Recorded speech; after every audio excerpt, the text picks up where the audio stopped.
En este canal me han visto hablar un sinfín de veces sobre Dragon Ball F, haciendo énfasis en lo oscuro y denso que pudo ser en su momento de mayor auge. Dragon Ball F nació y se masificó en una época donde las tendencias eran diferentes a las de ahora, siendo una cultura más pesimista, depresiva y oscura. El cómo es esta faceta alterna de Dragon Ball lo deja más que claro, teniendo transformaciones y diseños bastante densos y transgresores que se iban más hacia la oscuridad. Ojos negros, expresiones de desesperación y desolación, así como un aura de nunca haber marcha atrás. Una faceta que se intenta conservar incluso a día de hoy, pero quizás sin tanto éxito al ser épocas diferentes y modas o tendencias distintas. Ahora todo va más hacia lo cósmico, divino o inalcanzable. Es decir, hacer de la invencibilidad de un personaje lo más impenetrable posible ante cualquier concepto abstracto que se vaya descubriendo. Algo que incluso también está en nuestra actualidad AF. Ahora, bien es cierto que el AF actual, si bien ha cambiado mucho, sigue teniendo esa herencia oscura del pasado ya casi 20 años de su popularidad máxima. ¿Cómo se explica semejante oscuridad del pasado en el presente? Porque pese a todo, Dragon Ball AF sigue tratando tanto de lo mismo, más allá de decir que solo es su esencia intrínseca. Pues de ello es lo que venimos a hablar el día de hoy. 3 razones por las cuales prácticamente toda transformación de Dragon Ball AF conserva una penalidad horrorosa a todo quien la obtenga, y por qué aún así los protagonistas se empeñan en conseguir cada vez más poder. Pues comencemos. Antes que nada, hay que comentar que esto es con fines de enriquecer aún más la historia que hemos construido en el canal, más no porque fuera un secreto de antaño en las primeras escrituras de AF. El porqué de que cada vez los castigos en AF sean peores, se debe a la naturaleza misma y el origen de la mortalidad como tal. Como recordarán, en el Génesis mismo, luego de que los primordiales engulleran a sus iguales quedando 2 de naturaleza opuesta e infinitamente invencibles e inigualables, estos crearon 3 pilares fundamentales de vida. Los celestes, seres puros y con habilidades majestuosas hechas de luz, y los demonios, quienes poseían la capacidad de crear maldiciones horribles a través de poderes oscuros. Estos seres en inicio divinos, nacían con una capacidad de poder brutal. Estos eran creados para una labor en específico la mayoría de las veces, por lo que su poder, aunque monstruoso e inalcanzable entre ellos para sus habilidades tan disonantes, era el que era para toda su eternidad. De igual forma, estos no necesitaban más que sus increíbles habilidades para ser invencibles e inmortales, por lo que podían vivir indefinidamente hasta que ellos decidieran dejar de hacerlo y darle paso a otro celeste o demonio. Sin embargo, había una tercera facción en este libreto, la cual sería llamada a ser la que pondría fin a todo. Formas de vida caóticas y destructivas, pero efímeras como solo ellas podían serlo. Los mortales. Esta faceta de la creación de los primordiales eran extremadamente débiles en comparación a sus hermanos divinos, pero conservaban dentro de sí algo que sus hermanos jamás podrían. Potencial latente infinito. A diferencia de celestes y demonios, los mortales nacían débiles y sin ninguna habilidad resaltable. Ahora, podían volverse tan fuertes como quisieran mientras su vida se los permitiera. Incluso, superando por muchísimo a sus hermanos divinos. No obstante, el problema era ese, siendo lo efímera que era su vida. Un mortal no vivía demasiado, pues el coste de su potencial infinito era su tiempo terrenal, el cual mientras más poder tuviera, más corto se hacía. Esto fue así por mucho tiempo hasta la llegada de los mortales a la segunda existencia, en la cual la pureza de sus antepasados se iría diluyendo tanto, que ahora serían seres bastante simples y sin importancia. Ahora, dentro de cada mortal, existe el potencial latente suficiente para superar a cualquier dios, solo que pocos son capaces de saberlo y mucho menos de aprovecharlo. Encima, muchos fueron tomando caminos distintos, creando razas y cambiando formas, lo cual los haría mejores en ciertas cosas pero peores en otras. Un error increíble al tener la capacidad de evolucionar todas sus facetas al máximo sin limitación. Con esta pequeña tesis sobre cómo funciona la mortalidad en AF, es donde podemos teorizar el por qué, si somos merecedores del poder infinito, el mismo nos hace tanto daño al conseguirlo.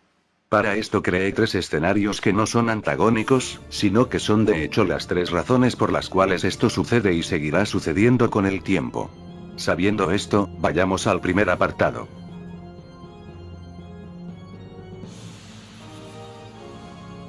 Según el repaso que dimos sobre la mortalidad y cómo funciona, esta es una de las explicaciones con más sentido de todas. Los mortales no siguieron una línea existencial concreta y conjunta, sino que fueron distanciándose uno de los otros creando razas mediante el aprendizaje de artes o formas de vivir. Es por ello que ahora todos son diferentes a los otros, pero al mismo tiempo iguales desde muy en el fondo. El haberse especializado en artes concretos, hizo que estos cambiaran poco a poco su naturaleza despertando ciertas habilidades pero durmiendo la afinidad hacia otras. Es por ello, que al encontrar una transformación nueva, por ejemplo, el alma o cuerpo del usuario, en este caso Saiyajin, se enfrenta a un cambio radical. Una naturaleza a la que no está acostumbrado y a la que su cuerpo no parece aceptar, rechazándola con dolor, tormento y desesperación. Sin embargo, el atribuirse alteraciones en su naturaleza es algo que realmente es correcto en un mortal, pues fueron creados bajo dicho parámetro. Sin embargo, el concebirlo siendo un mortal ya diluido es una tortura sin precedentes. Esta sería la primera explicación y por lo tanto seguramente la más lógica. Ahora iremos con las realmente descabelladas y oscuras.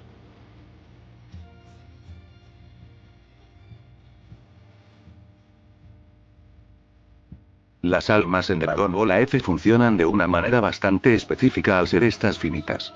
Evidentemente existen cientos de miles de cuatrillones de almas en cada multiverso, pero que el número teórico de estas sea incontable e inimaginable, no significa que sean infinitas por completo.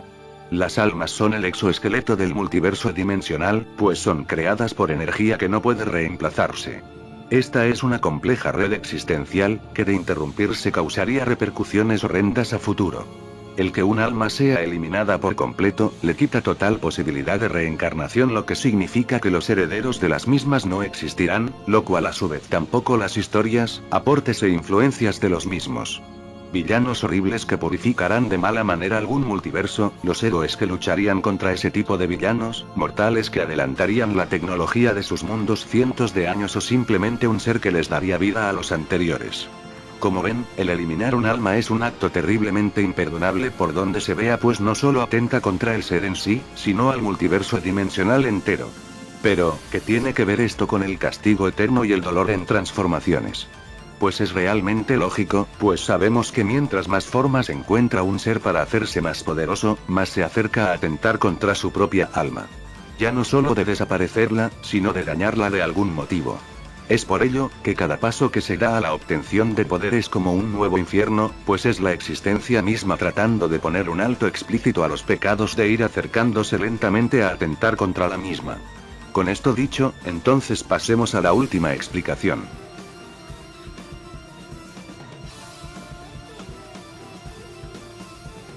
La última razón es bastante más lógica de lo que parece, y lo vemos en la previa del torneo de mundos en Dragon Ball F. La naturaleza de todos y cada uno de los mortales. Bien es cierto que todos poseen por herencia el potencial infinito, mas no la misma naturaleza inicial.